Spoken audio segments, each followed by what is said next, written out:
I'm going to teach you about something on statistical inference, and the following lectures are mainly based on the book written by George Casella and Roger L. Berger, the Statistical Inference textbook written by those two people, and it's a second edition. And so we'll start on something about probability, which is the first chapter of this book, chapter 1, something about probability theory, which is very important if you want to know something about statistics. This is basic stuff. And the definition 1.1.1, which is about set theory, and definition 1.1.1, and so the set S of all possible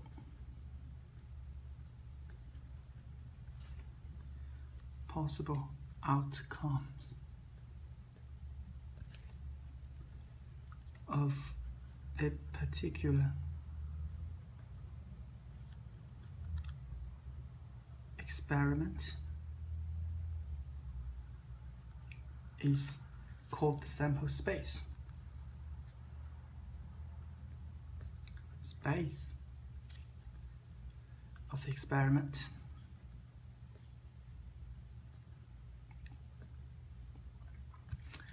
it was always denoted by S or omega, both of them. They use it very often. For example, if you toss a coin, which means you have the tossing one coin, so you have like two outcomes for the experiment, which is tail or head or tail. And also if you do the experiment of like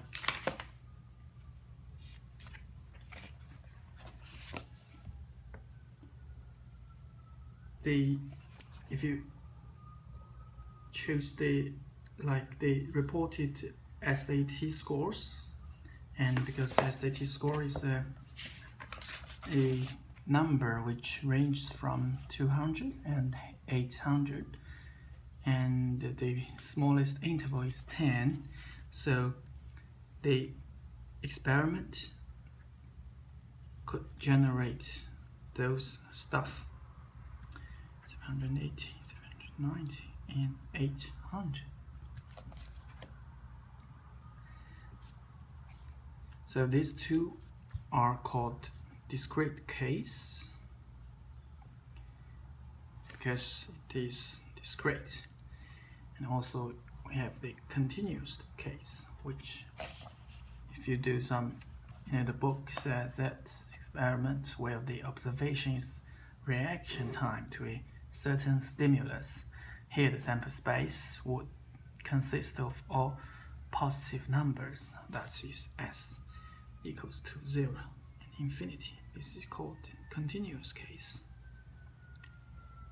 But you should know that here we have discrete case,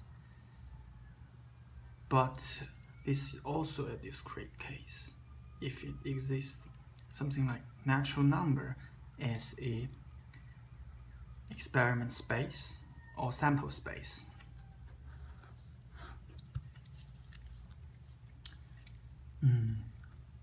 For blah blah blah. This is also a discrete case because it is the sample space is countable. So, well, it is very important to know the stuff about countable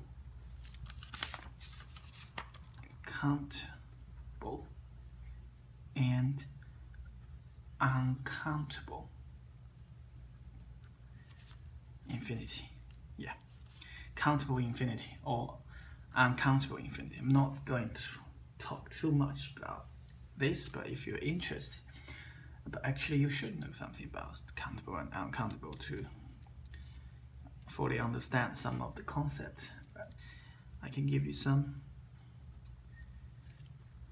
resource on countable and uncountable, but which I think if you search on the YouTube with the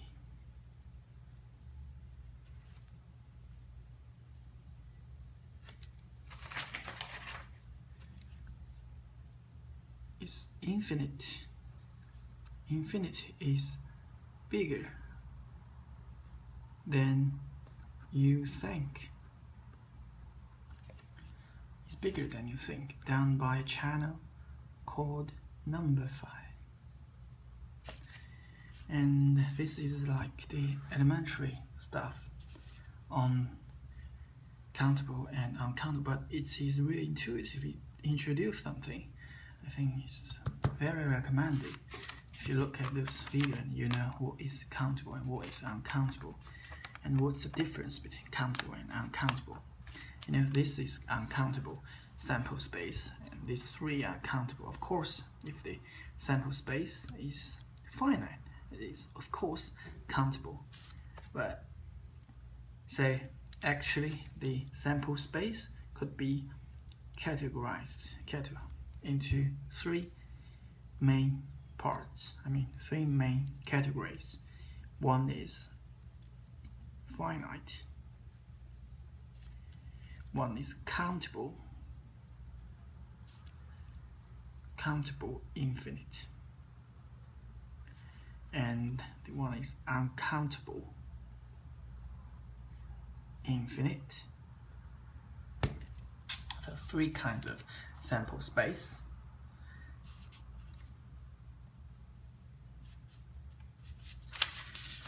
So let's move on to some other concepts of basic probabilities.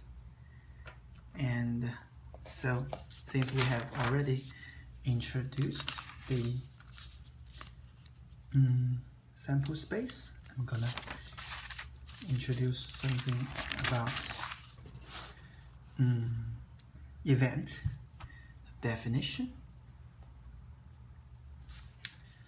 Event. An event is any collection of possible outcomes of an experiment.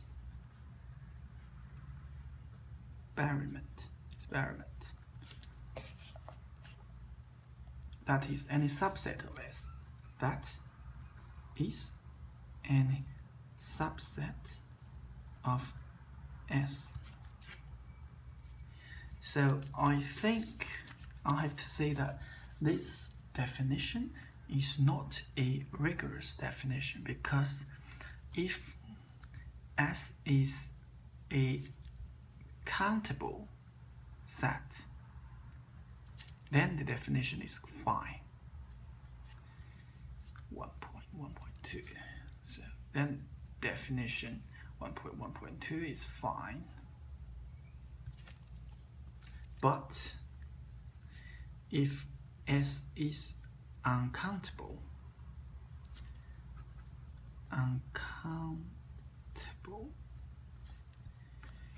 the definition is not correct.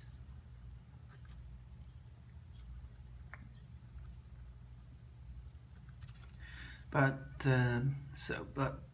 if you're really interested on this, you can search some of the videos on like the Banach-Tarski paradox, which tells you something about why an event should not be all the subsets of S or any subset of S, because there could be a paradox. So if S is a countable set, then any subset of S is an event, but S is uncountable. We should define something really important to construct the event.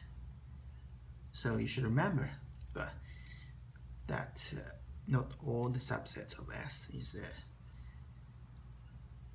an event. So this is, you know things, and it's enough. And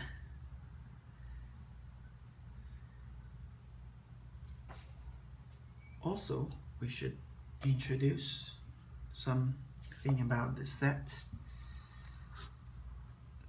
If A included in B, AB and all set AB are two sets, which means that for any A, X in A, we have X in B. This is usually used in proving, because some questions may ask you to prove that A is included in B.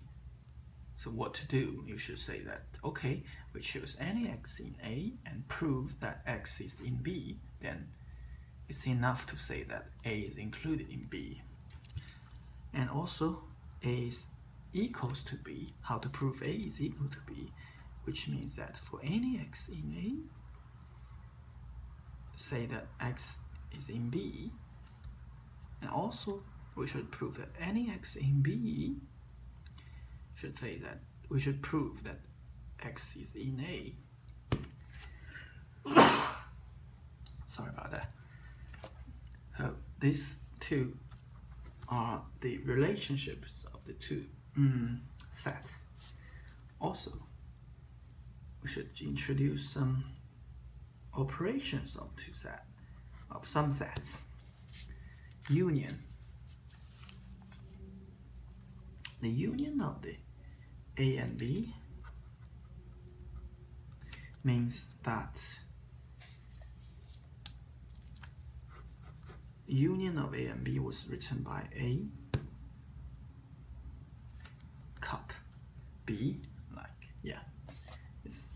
which means that defined as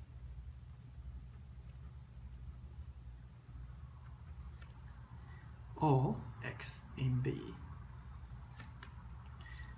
A's intersection with B equals to intersection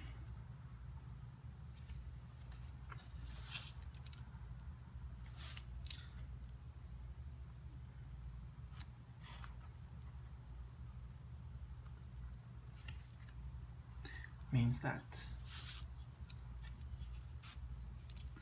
X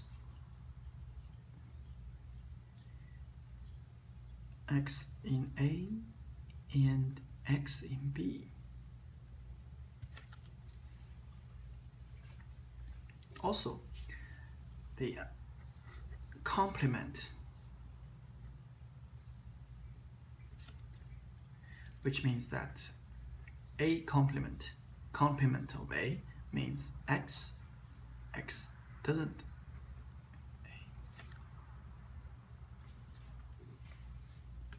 These three are important definitions. You should be familiar with them all the time. So I'm gonna give you an example of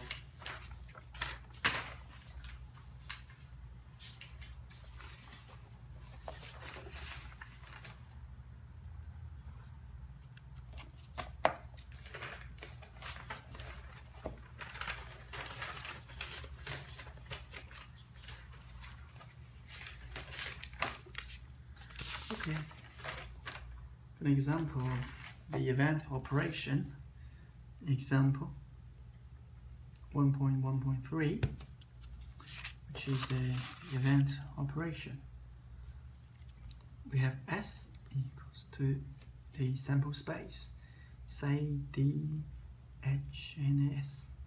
So one event is by the definition of 1.1.2 that A equals to, say, D, which is subset of S, and also B equals to D, H, and S. So what is A in union B? Because union B is like definition, which means that A in B or A in A. X in A or X in B.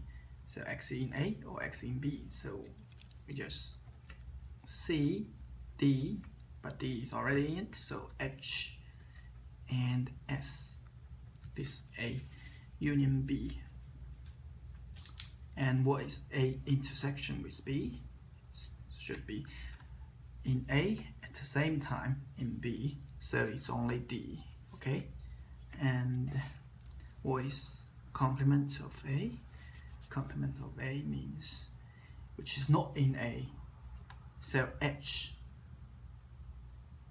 and S, okay? So you check the sample space S and you check if this one is in A, C is in A, D is in A, H is not in A, S is not in A, so A the complement of A equals to HS. And theorem 1.1.4, which is really very important of the operation rules of set ABC defined on a sample space to the commute. We have the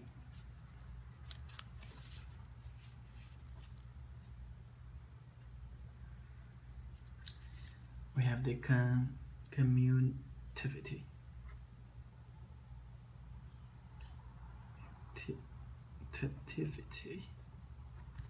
Means that A union B equals to B union A, of course, and A intersection with B equals to B intersection with A, and associativity. This is theorem 1.1.4. Associativity is A union B union C equals to A union B union C. This is trivial, right? Intersection with B intersection with C, A intersection B intersection C. Oh, sorry. Actually, this should be A union B union C, but this is also correct. Never mind. So, and associativity.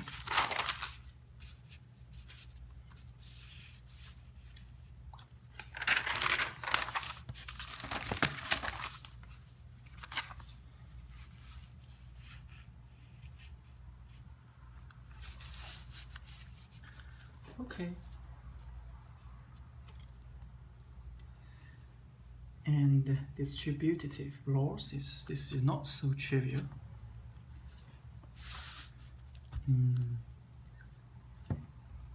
Distributive law, which is not so trivial, I have to say. A equals to A intersection with B union A intersection. A intersection with B. Yeah, so that it's like A union B, A intersection with B, union A intersection with C, which is how to prove it. But you should say something which is easy. But you should prove that two sets are equal we have only learned one thing, and you will always have this. To prove that two sets are equal, you should say that for any x in A intersection with B union C, you should prove that x in this set, and on the other hand, if you choose any x in this set, you should prove that x is in this set. Is that clear? So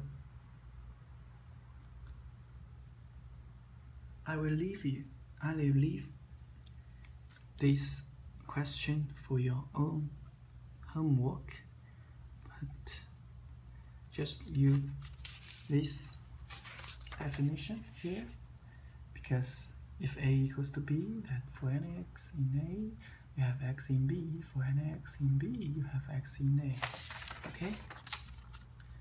And A union B intersection with A, intersection with C, A union B, intersection with A union C. Okay?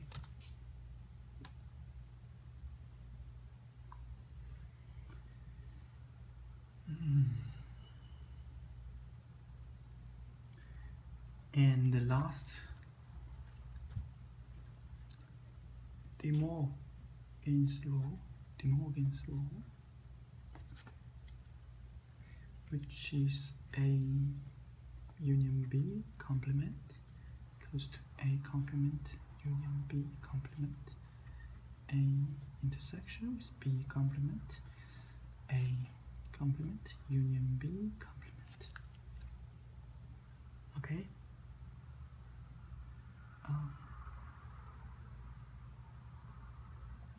So proof of D, how to prove for any x in A union B, C,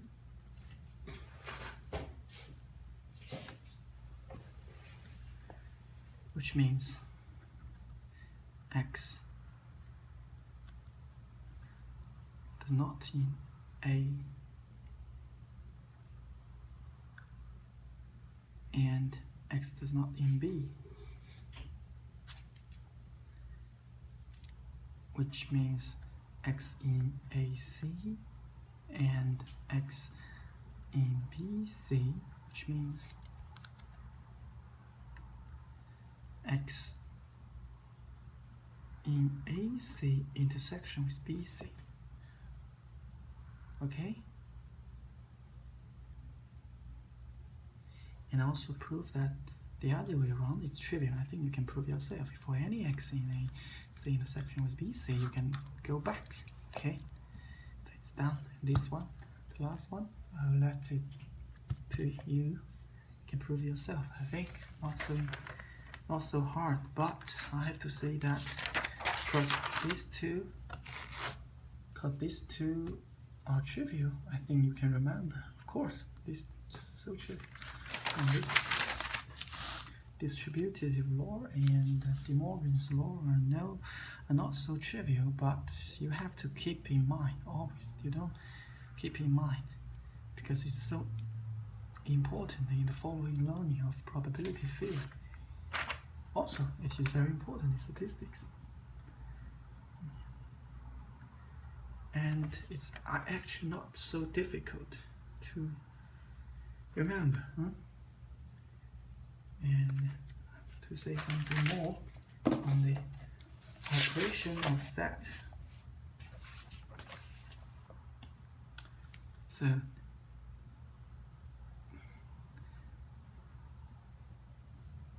one AI, so AI is a collection of sets. Okay, AI collection of sets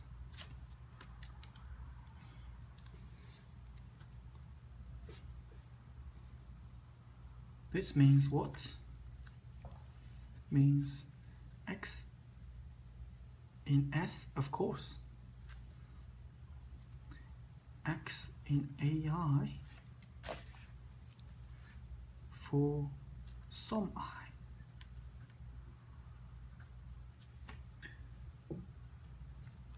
and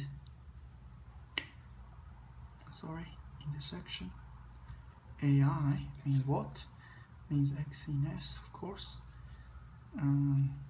X, this is X in AI for all I.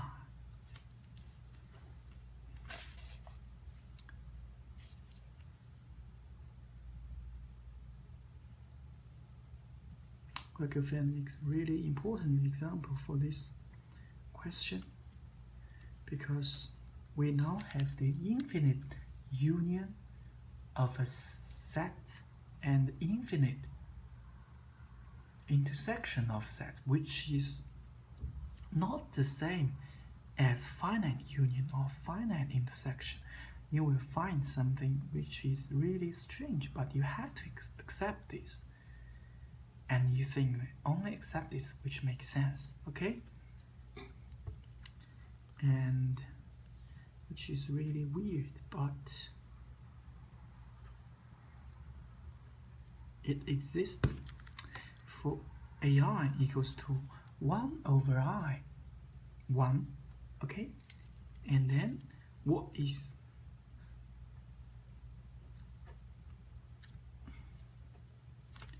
union of AI? Okay, so because you didn't know what is union, we can do it by finite.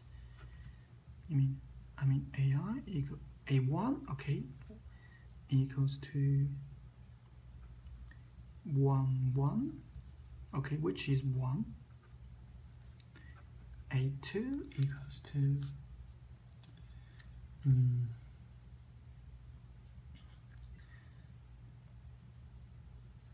1 over 2, 1. A3 equals to 1 over 3, 1, to the union of 1 to n. AI equals to what? Equals to 1 over n, 1. So what is infinite union of AI? So actually it should be 0, 1. So something is weird here. Why? Because you have finite n. If we have a finite n, then I from 1 to n, we have 1 over n, 1. Okay, this is no problem. But you have infinite, then this one, this left hand side, this is the left side of the interval, which is closed originally, but now you have open. Okay, so you have open. Why? Because we have to prove it first, of course. So since AI was contained by 0 and 1, which means that infinite union of AI is also contained in 0 and 1. Okay. Why?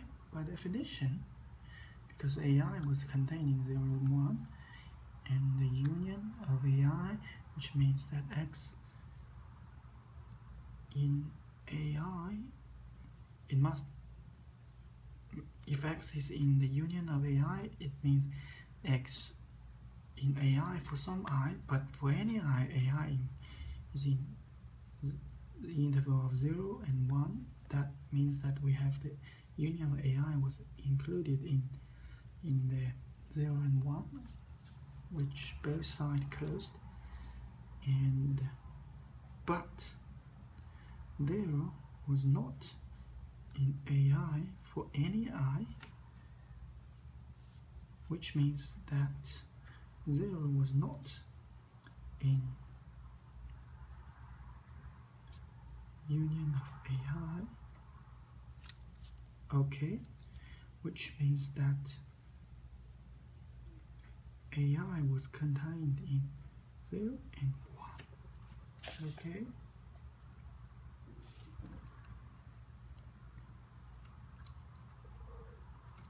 Is that okay? So we should left to prove, left to prove, but 0 was not in AI for any I. 0 was not in AI, which means that yes, this is no problem. Okay. Left to prove that 0.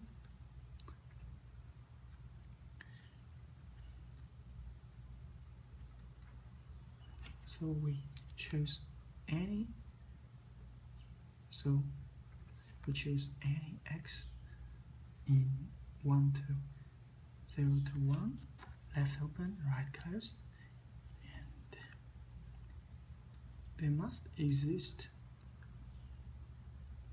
n such that exist n such that 1 over n is less than x. This is possible, right? Because x is in 0 to 1, but the left side of the interval is open, which means that x is strictly greater than 0. But x is stricter than greater than 0.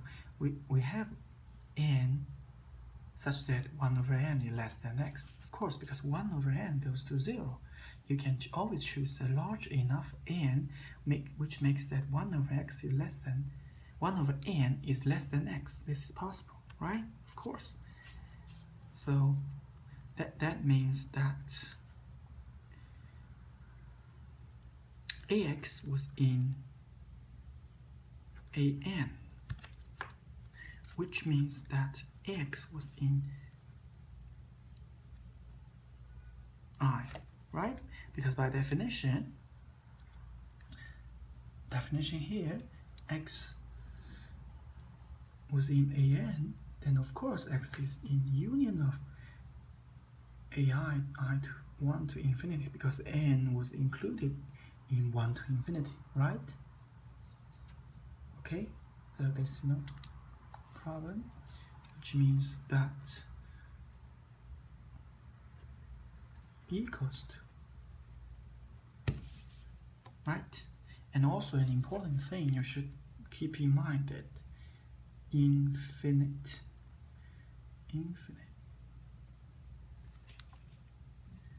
union of closed set may be open.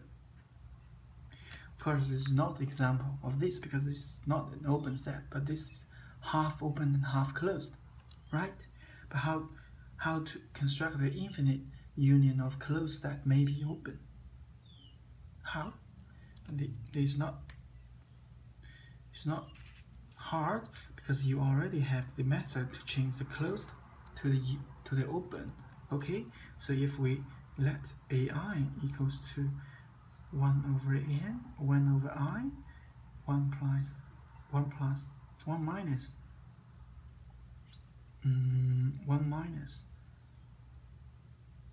1 over I, okay, then we have infinite union of I, ai equals to what? 0 and 1. And you can check it yourself. Okay, you can do it as your homework. And I can construct the closed set. We start with closed set, but for infinite union of ai, I have an open set, which is a useful technique. And to be honest, the first time I know this example, it was so shocking. Why could I construct with the open set with closed set just by infinite union of closed set? It's weird, right? But you have to accept them, and it is correct. Okay, this is the first lecture of the statistical inference. I hope you understand what I'm talking about, and See you next lecture.